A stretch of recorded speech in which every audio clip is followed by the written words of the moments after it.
Beleza, pessoal? Tudo bem? Vamos dar sequência no nosso estudo do movimento ondulatório. Esse é o vídeo 46. Aquele vídeo anterior, na verdade não foi um vídeo, não foi uma videoaula, foi aquele PowerPoint que eu indiquei para vocês verem, Então, se você não assistiu ainda, dá uma olhada no PowerPoint que eu compartilhei com vocês, que lá a gente vai ter uma descrição bem geral desse tópico que a gente vai entrar agora, que é o movimento ondulatório, tá? Então, alguns conceitos que a gente introduziu a respeito de ondas, que a gente encontra na natureza, que é um tipo de sistema periódico, As ondas são sistemas oscilantes, tá? E que estão aí o tempo todo no nosso dia a dia. É importante a gente fazer um estudo quantitativo dos tipos de ondas que a gente encontra, na natureza e quais são as propriedades delas, tá? E aí, o protótipo de onda que a gente está utilizando para introduzir os conceitos, nesse estudo, são as ondas em cordas, São as chamadas ondas mecânicas, Porque elas se propagam no meio físico, no meio material, no caso uma corda esticada, tá? E são ondas mecânicas transversais produzidas em cordas.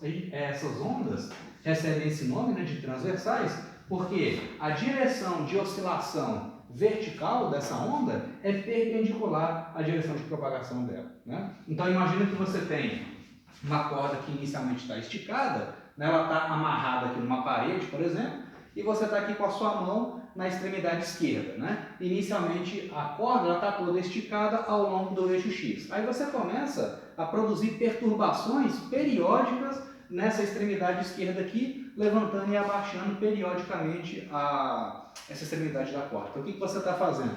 Você está produzindo uma perturbação local nessa parte da corda, Você está realizando um trabalho mecânico sobre a extremidade daquela corda e aquela perturbação vai ser transmitida para as outras partes da corda. Então, cada pedacinho da corda, onde ela está passando, onde a onda está passando, vai oscilar verticalmente para cima e para baixo. Então, a onda, ela transporta, no caso uma onda em corda, ela transporta energia mecânica, mas sem haver o transporte de matéria. Então, se eu fico olhando, por exemplo, vamos pegar um ponto fixo qualquer aqui dessa corda. Se eu fico olhando, se eu venho aqui e marco um ponto particular, vamos pegar esse ponto aqui, por exemplo, tá? Esse ponto aqui, que está na posição que eu vou chamar de X1 dessa corda, Então, se eu fico olhando fixamente o movimento desse ponto X1, à medida que a corda passa por ele, eu vejo esse camarada oscilando para cima e para baixo, Então, esse elemento, de massa aqui da corda, ele vai adquirir energia mecânica, mas essa parte aqui da corda, esse elemento não vai ser arrastado pela corda, ele vai simplesmente oscilar para cima e para baixo, à medida que as várias perturbações vão passando por ele. Isso é nítido de ver, por exemplo, no caso de ondas produzidas num tanque de água. Eu coloquei esse slide lá também. Se você tem uma folha, uma coisa qualquer que está boiando na superfície da água, e você produz uma perturbação lá no meio do tanque, essa perturbação vai ser propagada circularmente para todo o interior do tanque, sucessivamente. Então, aquela crista, de onda que você produziu, ela vai se propagando até chegar nessa folhinha que está boiando. Quando essa crista, quando essa perturbação passa pela folha, ela vai oscilar para cima e para baixo, sem ser arrastada pela onda. Tá? Então, esse é o tipo de fenômeno que a gente está tratando. Aí, no caso de ondas em cordas, que são o tipo de onda mais simples de você descrever matematicamente, a gente propôs uma função matemática que descreve essa oscilação. Uma perturbação desse tipo, ela se repete periodicamente, tanto no espaço quanto no tempo. Então, digamos aqui, eu mencionei isso lá no PowerPoint também, Você tem esse padrão ondulatório que está se propagando aqui ao longo da corda. E digamos que você vai e bate uma foto dessa perturbação. Então, se você congela o tempo, vamos dizer assim, você tirou uma foto da onda e você quer analisar o comportamento dela ao longo do eixo espacial, ou seja, ao longo do eixo X. Fazendo isso, a gente vê que essa onda, esse padrão, ele se repete periodicamente a cada intervalo de comprimento igual a lambda. Então, a onda ela se repete sucessivamente ao longo do eixo X a cada comprimento igual a lambda, que a gente chama de comprimento de onda. Então, essa onda ela tem uma periodicidade ao longo do eixo X. Por outro lado, ela tem uma periodicidade também ao longo do tempo, porque se eu observo o movimento desse elemento de massa aqui da corda, à medida que a onda passa por ele, esse elemento de massa vai oscilar sucessivamente para cima e para baixo. O tempo que esse elemento x1 aqui demora para fazer uma oscilação completa é o que a gente chama de período. E essa onda tem uma periodicidade com período igual a t, t grande, né, que é o período de oscilação dela. Então ela se repete tanto espacialmente quanto temporalmente. Uma função adequada para a gente descrever uma perturbação desse tipo é uma função seno. É o tipo de... a função oscilatória mais simples que a gente tem, né? Poderia ser um cosseno também, tá? Não precisa ser um seno. Eu estou usando o seno, que é a anotação do livro de vocês, tá? Que a função seno e a função cosseno, elas são praticamente idênticas, né? Elas estão defasadas entre si, né? Se você representa, por exemplo, a função seno de x e a função cosseno de x no mesmo gráfico, né? Seno de x e cosseno de x no mesmo gráfico, você vai ver que as duas oscilações são iguais, são muito parecidas, só que uma está deslocada em relação à outra. Existe uma defasagem entre a função seno e a função cosseno, tá? Então aqui eu estou usando a função seno. Seno de kx menos ômega t. O que são essas constantes? K e ômega. O K é o que a gente chama de vetor de onda e tem um número para ele, tem uma fórmula para ele, que é 2π sobre lambda.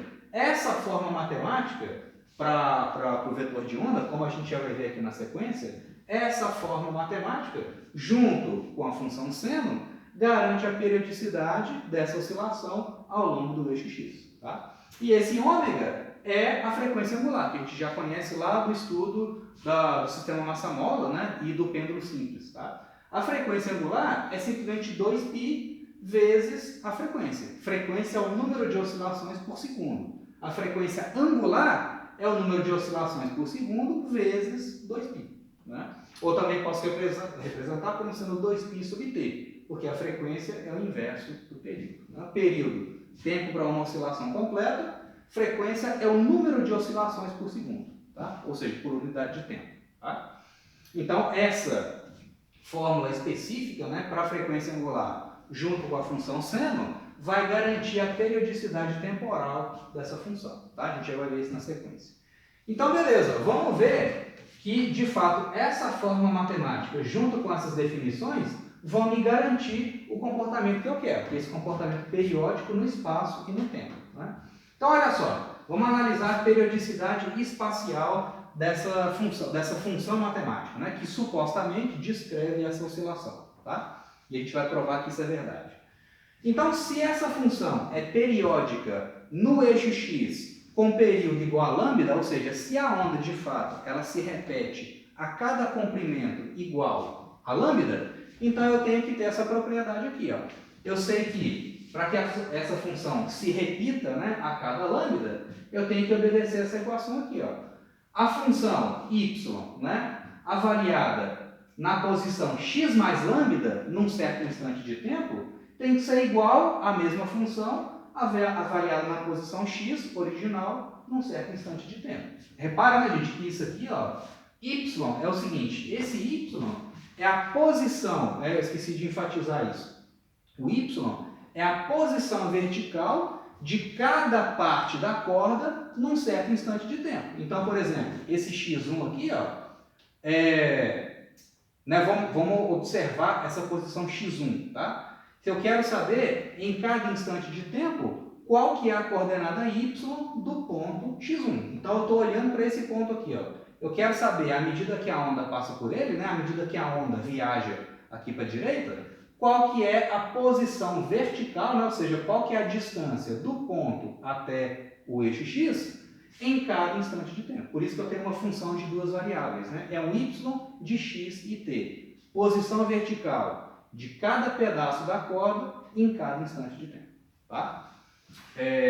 Então, se essa função é periódica com periodicidade lambda, né? Periodicidade espacial, então eu tenho que obedecer essa propriedade. A posição vertical do ponto x mais lambda tem que ser igual à posição do ponto x, num certo instante de tempo. Eu estou fixando o tempo ali, eu bati uma foto daquela onda, tá? Então o meu t aqui está fixo. Vamos ver se essa propriedade aqui é satisfeita, né? Se ela for satisfeita, então essa função aqui é uma função boa, né? Uma função adequada para descrever a minha onda. Então, olha só, vamos ver. Quem que é? Vamos calcular isso aqui, né? Usando isso, vamos calcular quem que vale y de x mais lambda num certo instante de tempo. Ué, y de x mais lambda vai ser y máximo, esse y máximo é a amplitude da onda, né? Ou seja, é o máximo, é a distância entre o ponto médio da corda e o ponto de máximo ou o ponto de mínimo, né? Então, a amplitude é simplesmente isso aqui, esse tamanho ou esse, né? A distância entre a crista da onda e o eixo horizontal, né, a linha média, ou a distância entre o vale dessa onda, né, esse ponto de máximo a gente chama de crista, e essa parte de baixo, essa extremidade inferior, a gente chama de vale da onda, né? Essa distância aqui também vale amplitude, né? Vale y. Tá? Então, y de x mais lambda, num certo instante de tempo, é y máximo, que é amplitude, vezes o seno. Quem que é o meu K? K é 2π sobre lambda, né? Que é a minha proposta aqui de solução. Né? Isso aqui é dado para a gente. Né? O K é 2π sobre lambda, meu vetor de onda, tá? Que eu já vou verificar que essa fórmula aqui é adequada. Né? Então, 2π sobre lambda vezes, no lugar do x, eu estou colocando x mais lambda. Então, no lugar do x, estou colocando x mais lambda. Né? Menos ômega t, que já estava lá, o tempo está fixo. Né?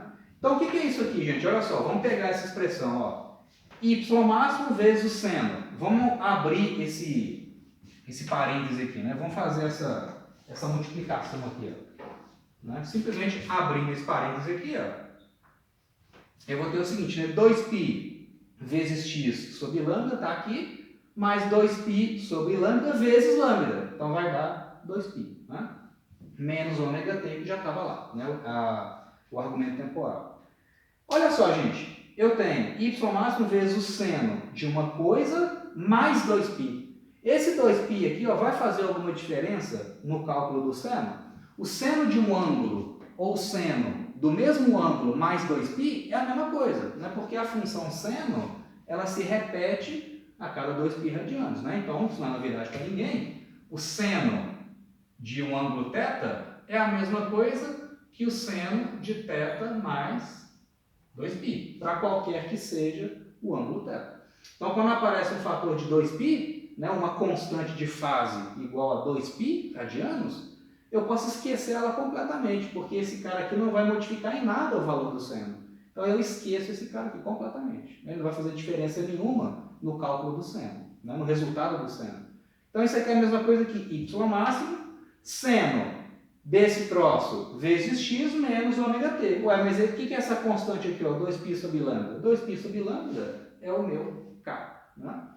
Então, esse é y máximo, seno de kx menos ômega t. Ué, e o que é isso aqui? Isso aqui é justamente o meu y de xt.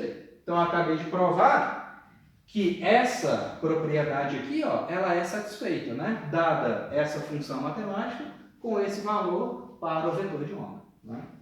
Então, essa expressão me garante que essa perturbação é periódica espacialmente com período igual a lambda, né? Ou com intervalo de comprimento de repetição igual a lambda, que é o comprimento de onda. Né? Então, eu tenho que provar a mesma coisa, fazer o mesmo cálculo agora para o tempo. Ver se essa função é periódica com período t grande, né? Dada essa definição, dada essa fórmula, né? Com essa definição para a frequência angular. Então, vamos ver. Para essa função aqui ser periódica com período igual a t grande, eu tenho que satisfazer essa condição aqui, ó.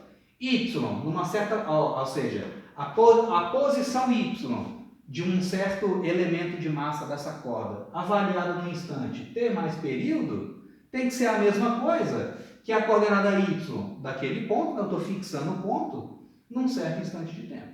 Então, se essa função se repete a cada t segundos, a cada t grande segundos, essa equação tem que valer, né? Y avaliado em t mais t grande tem que ser igual ao y avaliado num certo instante, para uma posição x fixa, né? Estou agora deixando o tempo variar, mas estou fixando a coordenada x. Então, estou olhando fixamente para um certo ponto aqui da corda e vendo se essa equação aqui é satisfeita, né? Se essa condição ela é satisfeita. né? Então vamos verificar. Quem que é y de x avaliado no instante t mais período? É só jogar na fórmula original aqui, ó. Isso vai ser o y máximo, tá aqui, amplitude, seno de kx, o meu x está fixo, então ele veio para cá, né? Mantive ele aqui constante, menos ômega t. O meu ômega é 2π sobre período. Então, 2π sobre período, aliás, aqui, né? 2π sobre período, vezes o instante de tempo t mais t grande, né? Então, só no lugar do tzinho aqui, ó, no lugar do tempo, eu coloquei t mais período, né? T mais período. Vamos ver o que acontece. Isso é igual a y máximo seno de kx, está ali, menos, só agora multiplicar aqui, né? Esse cara por esse, depois esse cara por esse. Vai ficar 2π vezes tempo sobre período, menos 2π sobre período vezes período. Então vai dar 2π. Essa constante aqui, 2π, gente, vai fazer alguma diferença? O seno de θ ou seno de θ menos 2π é a mesma coisa, né? De novo, a função seno, ela se repete a cada 2π radianos. Então, eu posso esquecer completamente esse 2π aqui, que não vai fazer a menor diferença, né? No resultado do seno. Então, isso aqui é a mesma coisa que y máximo, seno de kx menos essa constante vezes o tempo. Eu estou ignorando esse cara aqui. Quem que é 2π sobre período? 2π sobre período é justamente o meu ômega, né? E o que é essa função aqui? É justamente o meu y de xt original. Então, y de t mais t grande é igual ao y de t, numa certa posição x da corda. Então, eu consegui satisfazer essa condição, né? Ou seja, de fato, essa onda é periódica no tempo, ela se repete no tempo a cada t grande segundos. Tá legal? Então, beleza. Essa função aqui, ó, é a função que a gente vai trabalhar para descrever ondas em cordas. Tá legal? Para descrever uma perturbação transversal, ok? Ou uma onda transversal. Tá legal? E aí, então, só para a gente fechar essa parte inicial, vamos ver o seguinte: com qual velocidade essa perturbação vai se propagar, né? Será que existe uma fórmula geral para a velocidade de propagação de uma onda qualquer, né? Que no caso é uma onda em corda? Ué, vamos ver o seguinte, gente, olha só, de novo, vamos fixar a nossa atenção nesse ponto x1 aqui, tá? Então a onda está passando por ele, né? E esse ponto x1 está oscilando para cima e para baixo, e eu estou verificando, eu estou observando fixamente esse x1, né? Então eu estou deixando o tempo variar e estou fixando o ponto x1, tá? Ué, gente, olha só, para esse camarada executar uma oscilação completa, ou seja, ele está nesse ponto aqui, ó. Aí ele vai para cima, vai para baixo e volta para o ponto original. Vai para cima, para baixo e volta para a posição original. Vai para cima, para baixo e volta para a posição original.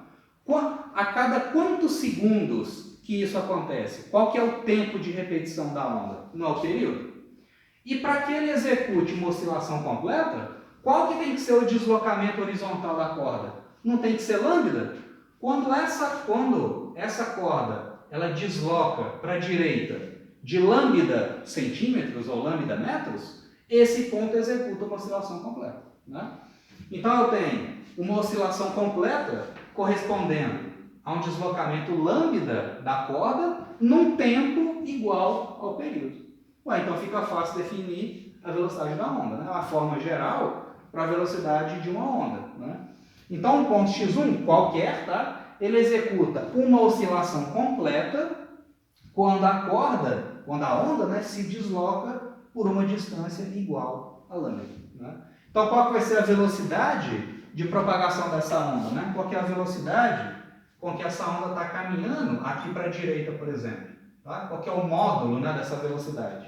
Ué, é a distância que ela percorreu correspondendo a uma oscilação completa, né, que é o meu lambda, no tempo correspondente. Qual que é o tempo correspondente a uma oscilação completa? É o período. Então a velocidade da onda é lambda sobre período. E o inverso do período é justamente a frequência. Tá? Então a velocidade de uma onda qualquer, tá? Essa fórmula, ela é absolutamente geral, ela não se restringe a ondas em cordas, tá? A gente está falando o tempo todo aqui de ondas em cordas, mas isso vale para onda eletromagnética, isso vale para ondas, por exemplo, ondas sonoras, ondas na superfície de um líquido, por exemplo, essa é a forma geral. A velocidade é lambda vezes a frequência. Comprimento de onda vezes a frequência. Tá? E a frequência, quem determina a frequência da onda é a fonte. Né? Eu estou movimentando a minha mão aqui, para cima e para baixo, com uma certa frequência. Né? Ou seja, eu faço, por exemplo, 2 oscilações por segundo. Então a minha frequência é 2 Hz. Né? Eu faço 3 oscilações completas por segundo. Então a minha frequência é 3 Hz. Né? Quem determina a frequência vai ser a fonte. Ok? Ou seja, a taxa com que as perturbações, né, geradas pela fonte vão ser transmitidas para aquela corda, né, produzindo essa onda. Ok? Então V igual a lambda F. Tá? Depois a gente vai ver que no caso de ondas em cordas existe uma fórmula específica para a velocidade de propagação. Tá? Então essa é a fórmula geral, mas existe uma fórmula específica, né, que depende da tensão que você está aplicando, da força que você está aplicando naquela corda e da densidade daquela corda, densidade de massa. Ok? Mas por enquanto vamos trabalhar com essa expressão geral. Tá? Então isso encerra o vídeo 46 e te dá sequência no próximo.